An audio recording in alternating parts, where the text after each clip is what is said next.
بسم الله الرحمن الرحيم caawo ay taariikhdu ku beegan tahay 1 Agoosto oo ah maalin dadka reer Puntland ku weyn iyo dadka Soomaaliyeedba waa maalintii la aasaasay dawladda Puntland 1998 1 Agoosto maalintaas oo ahayd burburkii Soomaaliya kadib dawlad ku dhisan nidaam federaal ah oo ka talinaysa danaha iyo midnimada Soomaaliyeed oo geyiga Soomaaliyeed dib looga yegleelay taasoo runtii rajo badan gelisay dad fara badan oo Soomaaliyeed iyo dad fara badan oo reer Puntland ah dhashayna mira la mahadiyay oo wanaagsan oo ugu horeyso in 27 sano kadib ay dawladda Puntland ay wili ku naaloonayso nabad iyo deganaan iyo horumar bulsho oo dhinacyo badan leh iyadoo dawladdaasi ay qayb ka qaadatay dhismaha dawladda Soomaaliyeed ee federaalka ah ee maanta jirta waxaan marka ugu horeysa ugu hambalyeeynaa dadka Soomaaliyeed iyo dadka reer Puntland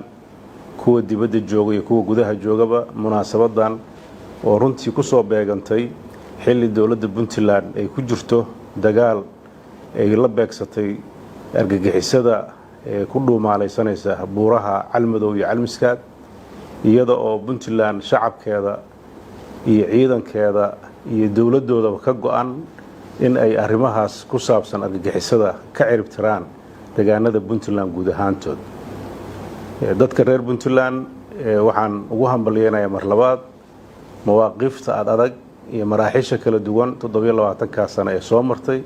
sida midnimada iyo wadajirka leh ay u wajaheen oo uga mar dhaliyeen iyagoo mar walba aan ka tagaynin in ay deegaanadooda nabadeeyaan horumarkiisa ka shaqeeyaan midnimada iyo wadajirka Soomaaliyeedna gacan ka geystaan runtii 27 sano oo Puntland jirtay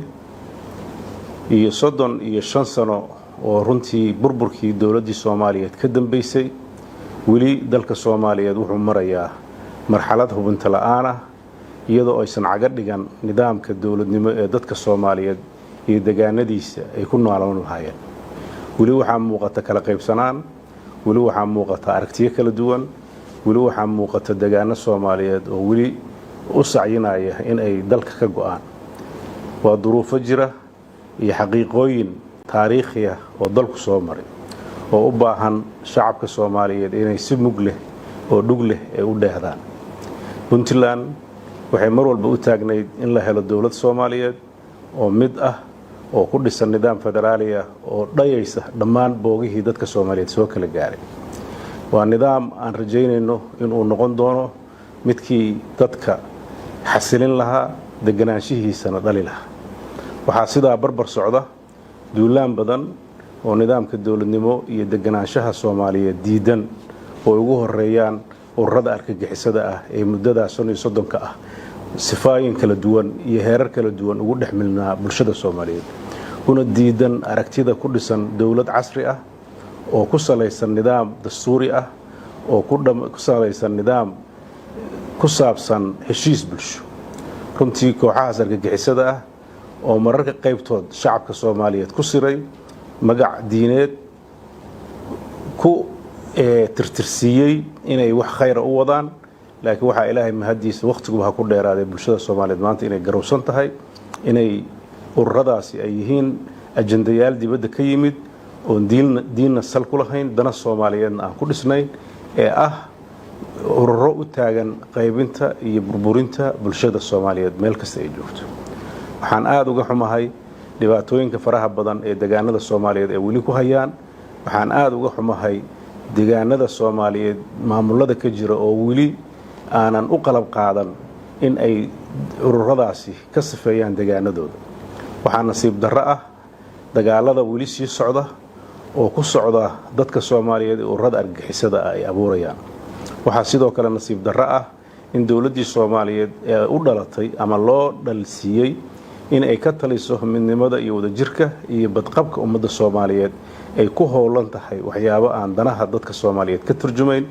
iyada ruuxadeeda falqalado iyo dagaalo sokeey ay abaabulayso iyada oo hadafyo siyaasadeed oo guracan ama dhow kale runtii arintaas waa ceeb iyo foolxumo shacabka Soomaaliyeed u soo hoyatay iyo daal dadka samawadaanka ah ee caalamka ee jecel inay Soomaaliya xasisho u keentay daal iyo burbur aanan laga soo kabsan karin dadka reer Puntland fariinteeda maanta ku socoto waxa weeye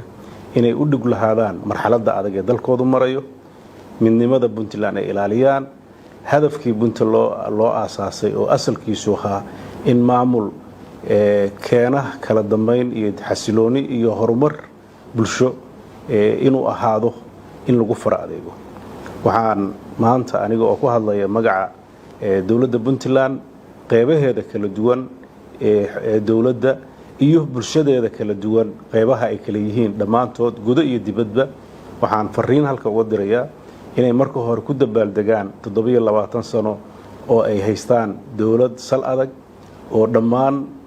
adeegyadii bulsho intii karaankeeda gudato oo ugu muhiimsan tahay xasilinta iyo amniga bulsho ee dadkan maanta ku noolaanayaan waxa kale oo inta dheer dawladdan oo runtii maraaxil adag soo martay duruufo dhaqaale adag wajahday isku duubnida dadkeeda iyo dawladda oo mar walba kaalinta hormuudka qaadanaysay inay ku guuleysatay 27 sano oo dawlad degan oo hore u socota oo isbedel muuqda maanta laga dheehan karo dhammaan geeyiga Soomaaliyeed gaar ahaan geeyiga Puntland oo u horseeday dawladnimo ifkeed runtii dawladda Puntland waxay aad dadkeeda ugu tirtirsiinaysaa inay gacan ka geystaan mashaariicda hortobinta u leh dawladda Puntland marxaladan ay ku jirto mashaariicda hortobinta u leh waxa way adkeynta midnimada bulshada Puntland qodobka labaad waxa weeye dhamaystirka iyo ciribtirka ururada argagixisada ee dalka jira qodobka saddexaadna wuxuu yahay horumarinta kaabayaasha dhaqaalaha ugu muhiimsan yihiin jidadka iyo dekadaha iyo qodobka saddexaad oo ah kaabayaasha bulshada oo ugu muhiimsan yihiin caafimaadka iyo waxbarashada waxa soo wajahaya Puntland caqabado aad u adag oo ay ka mid yihiin gacantii laga heli jiray caalamka oo hoos u dhacaysa duruufaha caalamka jira dartood iyo daalka laga qabo Soomaaliya waxa dawladda u qorshaysan inay la timaado qorshayaal ka duwan qorshayaashii hore iyadoo oo ku tashanaysa dadkeeda iyadoo ku tashanaysa khayraadkeeda iyadoo u gudbaysa in khayraadka dabiiciga ee Puntland leedahay loogu yeero dadka reer Puntland in ay manaafacaadsadaan oo ka soo saaraan wax iyagana wax tara dalkana dib wax ugu celiya cashuur lagu dhiso dalkana laga helo waxaan sidoo kale aan ka shaqeynaynaa in dadka reer Puntland ee qurbaha tagay ee saaxiibada caalamka yeeshay ee aqoonta maadiga ah ee maanta caalamka ku shaqeystay yeeshay inay dalkooda dib ugu soo noqdaan iyagoo wata saaxiibadooda kana helaya maalgelin ay dalka ku maalgeliyaan si deganaanshaha iyo horumarka bulshada ee hadda dawladdu ku howlan tahay u sii taabagalo fariinta ugu muhiimsan ee aan Soomaali u dirayo waxa weeye marxalad adag buu dalka ku jira oo u baahan in gacmaha la isqabsado waxaan ka tacsiyeenaynaa dhammaan falalka argagixiso ee ka dhacaya dhammaan geeyiga Soomaaliyeed ama ahaato Calmiskaad iyo Calmadow ama ahaato gobolada Puntland meelaha marka laga tago ama ahaato gobolada Galmudug Hirshabeelle Koonfur Galbeed iyo Jubbaland iyo meel kasta oo Soomaali degan tahay oo runtii falal argagixisa ay ka dhacaan ama geeska Afrika guud ahaanba runtii cadow isku mid aan leenahay oo u baahan in laga wada hortago waxaan bulshada Soomaaliyeed qaybaheeda kala duwan ku boorinayaa inaysan ka sugin oo kaliya madaxda hogaamisa siyaasadda laakiin la helo dhaqdhaqaaqyo bulsho oo ay hogaaminayaan ganacsatadu culimada isimada waxgaradka oo looga hortagayo sidii dal xasiloon oo degan loo heli lahaa qodobka ugu muhiimsan oo dawladda federaalka aan halka uga soo jeedinayo waxa weeye siyaasadda hadda ay ku socoto oo aad moodid inay u horseedayso dalka burbur aan laga soo waaqsan inay dib ugu fiirsato inay joojiso dagaalada ka socdo Buulaxaawo dagaalada ka aloosan Doolow dagaalada ka agoosan meelaha kale ee deegaanada Soomaaliyeed oo aragtidooda siyaasi ay ku dhisan tahay oo aan ahayn dagaalo looga hortagayo argagixisada annagoo og in magaalooyinka gobolka Gedo qaybo ka mid ah deegaanadooda ay al-shabaab ku sugan yihiin in dadkii Soomaaliyeed ee ka tirsanaa dawladda Soomaaliyeed dhexdooda ay ka dagaalamayaan runtii waa nasiib darro eedaasna lama wadaago dawladda federaalka ah oo iyadu u daabusho ciidamada halka dagaalka galay arintaas waa arin u baahan in dib loo fiiriyo dadka Soomaaliyeed ay ku baraarugaan bulshada Soomaaliyeed fariinta ugu muhiimsan aan faraya waxa weeye waxa bariyahan aad muuqda in dadka Soomaaliyeed dhibaatada dhacaysa aysan ka qarsooneyn horumarka laga gaaray meediyaha iyo bulshada oo runtii u furan dhammaan caalamka iyo gudaheedaba waxyaabaha dhacaya dadka Soomaaliyeed wacyigooda aad buu u bedelay waxay la socdaan wax walba oo muuqda iyo wax walba oo qarsoon haddana waxaan garan la'ahay sababaha loo heli lahaa ficil arrimaha ka turjuma runtii waxaan u baahannahay dhalinyarada Soomaaliyeed meel kasta ay joogaan inay bedelaan qaabka ay dalkooda gacanta uga geysanayaan qaabka dalka gacanta looga geysanaya ma aha in axdaasta dhacaysa iyo waxyaabaha dhacaya la soo tabiyo kaliya waxay u baahan tahay waxyaabaha dhacayana in aad loo faapreebo oo waxa dadka dhagahooda xumaanta gelinayana laga ilaaliyo laakiin loo bedelo ficil iyo dhaqdhaqaaqyo bulshada u horseedaya nabadgelyo iyo xasilooni meelna uga soo wada jeesanaysa ahdaafta waaweyn ee dalkan uu leeyahay oo si midaysan in looga wada shaqeeyo u baahan waxaan fariintayda ugu dambaysa u dirayaa jaaliyadda Puntland meel kasta ay joogto dhammaan daafaha caalamka haddii joogto North America Australia Europe Asia Africa wadamada Carabta meel walba ay joogaan fariintayda waxay la mid tahay fariirta aan u dirayo dadka kale ee Soomaaliyeed oo aan ugu hambalyeeyo sanad guurida 27aad ay ka soo wareegtay aasaaskii Puntland oo aan u rajaynayo iyaguna inay maaragtay ku noolaadaan nolol farxad leh dagaankooda iyo dadkooda ay mar walba xasuustaanna ay sii kordhiyaan kuna talagalaan in dalku uu weli ku xisaabtamayo fariinta ugu dambaysa waxaan u dirayaa ciidamada geesiyaasha ah ee ku sugan buuraha iyo furimaha horeeto ee dagaalka oo runtii halkaas ku qaata dhammaan faraxyada bulshadooda ay la qaadan jireen hadday ahaan lahaayeen ciidaha arafo ama tii Ramadaan ama midda hadda 1 Agoosto ah oo maanta ay dul saaran yihiin difaaca iyo ay ugu jiraan sidii bulshadooda nabad ugu waar lahayd runtii sanad guuradan 27aad waxaan u hibeynay ciidamada Puntland oo aan u rajaynayno inay guulaha ay ku jiraan ay sii laabaan